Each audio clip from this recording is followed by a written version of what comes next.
All right, well, I've returned to Milton Keynes. So yeah, when I'm in just stuttered. So when I'm in, I lived here for 5 years. 5 years too long. It's traumatic now. Good, man. How are you today? Oh, look at this. Yeah, it's a lot more.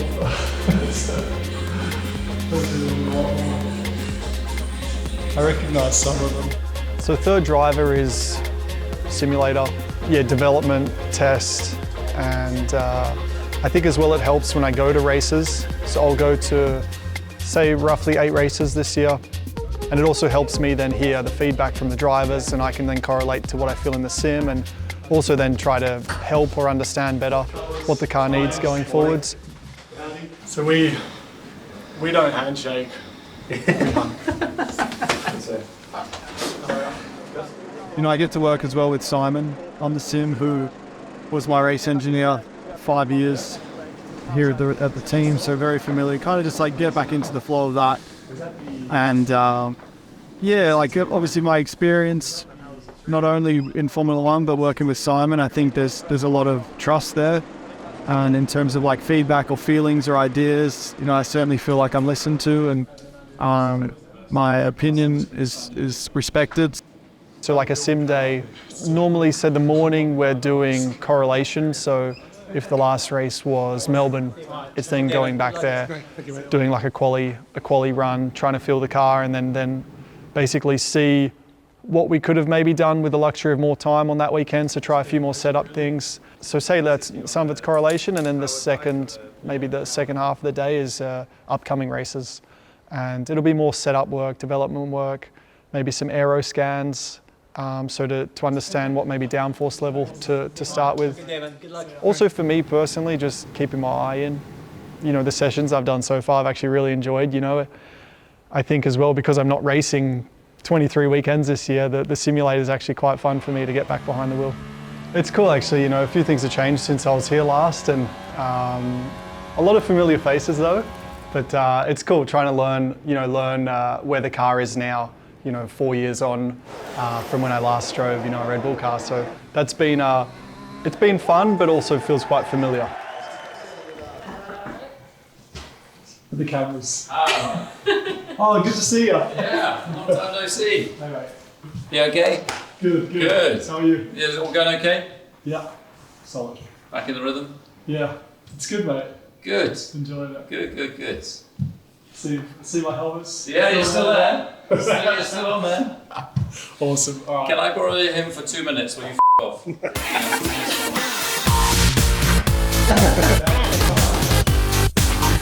Since I was last here, back in 18, I mean, the whole facility here, you know, it's expanded, it's grown, everything's got bigger and better. I'm certainly comfortable with, you know, where I'm currently at, and of course, yes, racing is my passion, and you know, I'd love to go through, you know, what Max and Checo's feeling now, that excitement, that adrenaline, all those emotions. I love this thing. But I know that I'm in a place where I feel like it's all happening at the right time, for the right reason. It's also kind of filled me with more understanding of what I would do, you know, if I was to jump back in a race seat. 2017. This stuff always cracks me up. What they've done with this place is so cool. Oh, they've used the space so well. I loved this car. Oh, first one.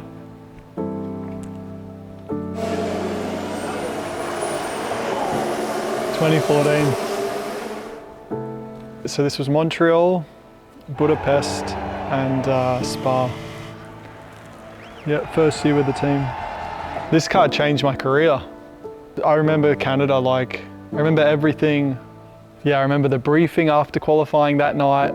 I was pissed with myself more than anything. Nothing really was going that well for me on that Saturday. And then the next day was pretty awesome.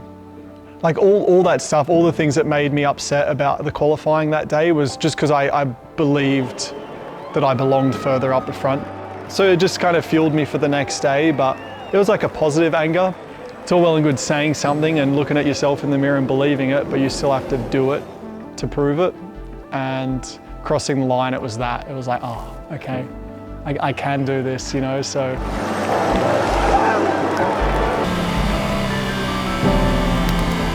And then on the podium, it was like it was an image I'd seen before, you know, it was like, you picture like your first win and you picture being up there, hearing your anthem and like seeing the crowd of people, or the sea of people. And I remember getting up on the top step and looking down, and it was like, oh, this is actually what I pictured. Like yeah, it was all as I thought it would be.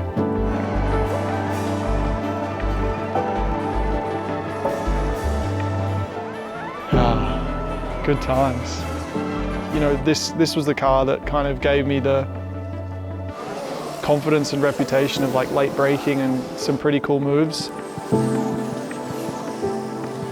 But I feel like this car, the 2016, was probably the car I was most like comfortable in. And we got our first 1-2 in years.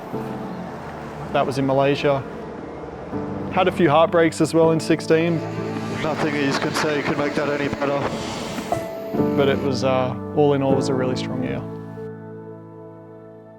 Cool.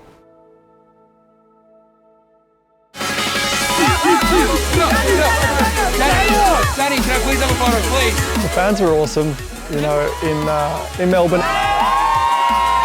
On one hand, yeah, I'm not surprised because they're always pretty great back home, but I felt like the reception I had was the same as if I was competing. So, and whether they agree with decisions I've made or don't, like I feel like they've still been pretty, like that support and love has been fairly unconditional, so that's cool.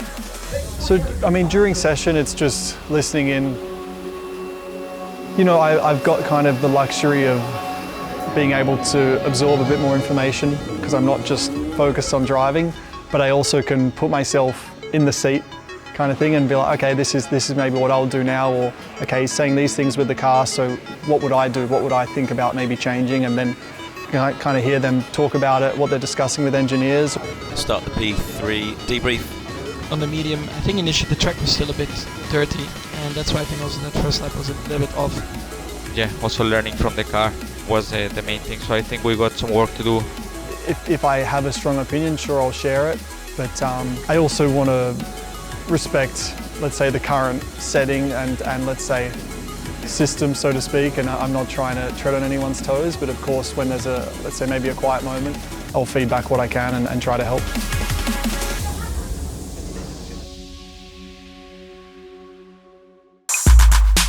I mean, Miami, yeah, just excited to go back for year 2. And yeah, with, let's say, probably a bit less pressure on my shoulders, I might see a bit more of Miami this year. State Trooper, just doing Walt's work out here. It's a beautiful sunny day, and we're going on some mini boats. With Red Bull, we're gonna do some, basically have some fun on the water. So Yuki and myself were out on these mini jet boats, which were about 5, maybe 6 feet long, tiny. And think of it like it felt like a rental cart and on the water. And we were doing some races, doing a time trial first. He was actually 9 seconds quicker than me on like a 40-second lap. So there was, I don't know if it was just him being a lot lighter than me. I feel like that boat was to scale for him. So like maybe that was just his bread and butter. But I decided to throw him in the water, try to fear him up a little bit. He's petrified of sharks, as we all are, but he was really, really petrified. So I threw him in before the race. But he got me by a nose in the race. And I think he was like half throttle. He'd worked his a little bit. I'd never driven or seen one of those before, so it was fun. It was actually really fun. I'm certainly, you know, like being at the track in Melbourne, even like during qualifying, I noticed like my leg was tapping. Yeah, I was certainly starting to feel it. So yeah, the hunger's still there, like I know that. But yeah, I want to make sure that I know it's there, but I want to make sure it's like exploding out of my skin, you know, and I think it's getting more and more, so I'm sure that time will probably come. But right now it's in a very good place where I'm like, I'm not kind of regretting taking this year off. I'm happy, but yeah, by the end of the year I think I'll be ready to go. feels so nice to be back with a team and somewhere familiar, a place where I had a lot of success, but just a lot of memories and good ones. Obviously, Red Bull as a family gave me this career, like, you know, provided me with every opportunity that I got today to make this happen at this level. Do your best to treat people with respect, and you know, you never know what's going to happen in the future. Cool. No worries. What to do? It's cool that you kind of find these people along the way, and yes, we work together, but you become very close friends as well.